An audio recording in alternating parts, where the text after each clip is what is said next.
जय जय शङ्कर हर हर शङ्कर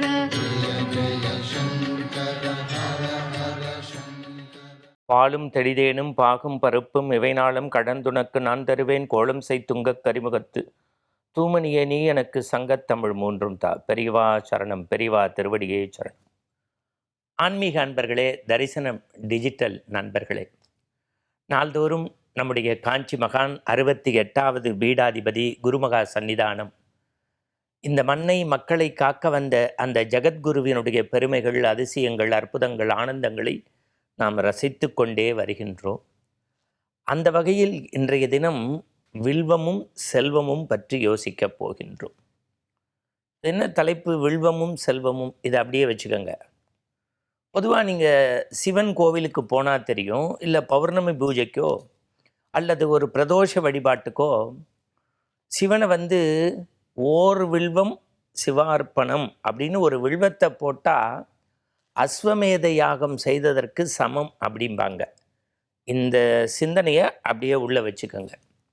ஒரு நண்பகல் வேலை, என் நினைவு சரியாக இருக்குமேன்னு சொன்னால் வேப்பந்தூர் முகாம். உங்களுக்கு தெரியும், இந்த மண்ணுலகில் கிட்டத்தட்ட 100 காலம் வாழ்ந்த அந்த மகான் கிழக்கு மேற்கு வடக்கு தெற்கு என்று நடந்து நடந்து நடந்து நடந்து பாதார விந்தங்களால் ஒரு 80 ஆண்டு காலம் நடந்தே பயணப்பட்டு பல்வேறு இடங்களுக்கு முகாம் அமைத்தவர். அந்த வேப்பந்தூர் முகாமில் மகாபெரிய சுவாமிகள் அமர்ந்து கொண்டிருக்கிறார். பொதுவாக கார்த்தால நித்திய அனுஷ்டானங்கள் முடிக்கணும், அப்புறம் சந்திரமௌலீஸ்வரர் பூஜை, தீர்த்த பிரசாதம், இதுதான் மரபு.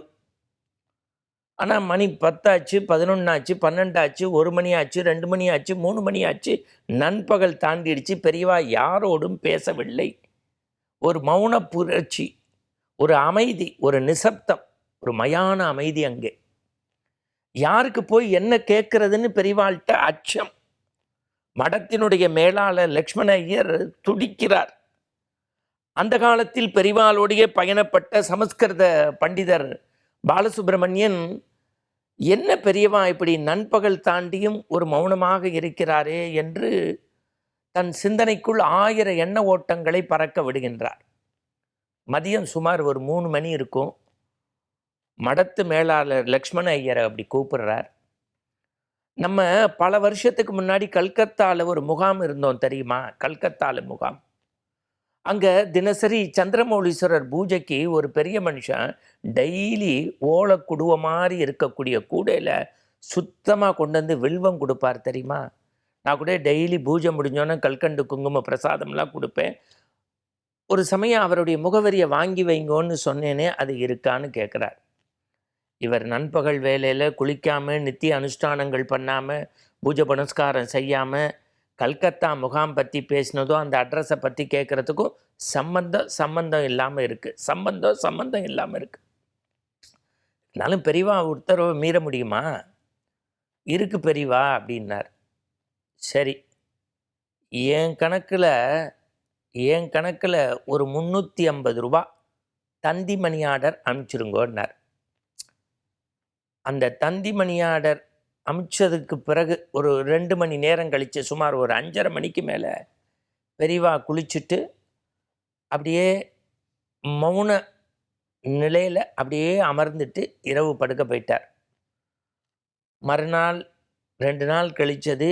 யாரும் போய் எதுக்காக முதல் நாள் அமைதியாக இருந்தார், எதற்காக இந்த பணம் அனுப்ப சொன்னார், எதுவுமே புரியல.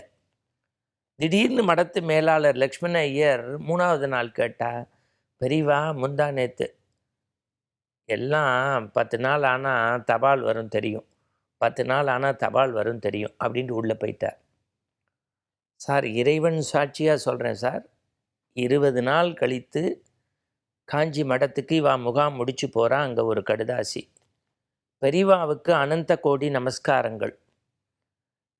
தாங்கள் சில ஆண்டுகளுக்கு முன்பு கல்கத்தா முகாமுக்கு வந்தபோது என்னுடைய தந்தையார் நாள்தோறும் உங்களுடைய சந்திரமௌலீஸ்வரர் பூஜைக்கு வில்வம் கொடுத்தார். இன்றைய தினத்தில் அவர் கல்கத்தாவில் ஒரு நதிக்கரையை தாண்டுகின்ற போது மாரடைப்பு ஏற்பட்டு மரணமடைந்தார். அவருக்கு அந்திம காரியங்கள் ஈம காரியங்கள் செய்வதற்கு என் கையில் பணமில்லாமல் துடித்து கொண்டிருந்தேன். அன்று மதியமே மாலை வேளையில் 350 ரூபாய் மடத்திலிருந்து எனக்கு தந்திமணி ஆர்டர் கிடைக்கப் பெற்றேன். என் தந்தையாருடைய அனைத்து காரியங்களையும் முடித்துவிட்டு ரூபாய் 12 மிச்சம் இருப்பதையும் விரைவில் அனுப்புகின்றேன். என்றும் மடத்திற்கு நான் கடமைப்பட்டவன். பெரியவாவின் திருவடிக்கு அனந்த கோடி நமஸ்காரம். சார் அப்படியே கண்ணில் ஜலமாக கொட்டுறது சார் எல்லாருக்கும் அந்த கடுதாசியை படிச்சுட்டு. எப்பேற்பட்ட ஒரு தீர்க்கதரிசி, எப்பேற்பட்ட ஒரு ஞான புருஷர், எத்தனையோ ஆண்டுகளுக்கு முன்பு நடந்ததை மனதில் பதிய வைத்து, பெரிய சிசிடிவி கிடையாது, லைவ் டெலிகாஸ்ட் கிடையாது, இன்னைக்குள்ள டெக்னாலஜி கிடையாது, எத்தனை வருஷங்களுக்கு முன்னாடி. அதனால தான் நம்முடைய முன்னோர்கள் சொல்லுவாங்க, எப்போதுமே பூஜைக்கு அதுவும் இந்த வில்வத்தை கொடுக்கும்போது, அந்த வில்வம் பார்த்திங்கன்னா 3 இலையாக இருக்கும். குளிச்சுட்டு தான் பறிக்கணும், மடியாக இருக்கணும், ஆச்சாரமாக இருக்கணும், அது இறைவனுடைய திருவடியில் சேர்க்கணும், அதில் கால் பற்றக்கூடாது, சுத்தபத்தமாக இருக்கணும் அப்படின்னு சொல்லுவாங்க. இன்னும் சொல்லுவாங்க, ஓர் வில்வத்தை எடுத்து சிவனுக்கு போட்டால் பல 100 அஸ்வமேத யாகம் செய்ததற்கு சமம்பாங்க. ஆனால் மகா பெரியவரே சிவன் சொரூபி சந்திரமௌலீஸ்வரரே அவர்தான்.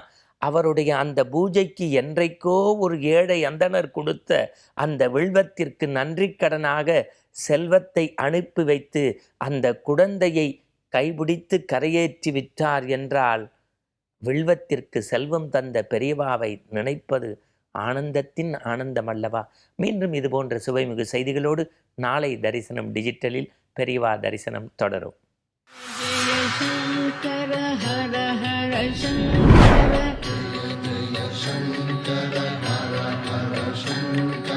जय जय शंकर हर हर शंकर.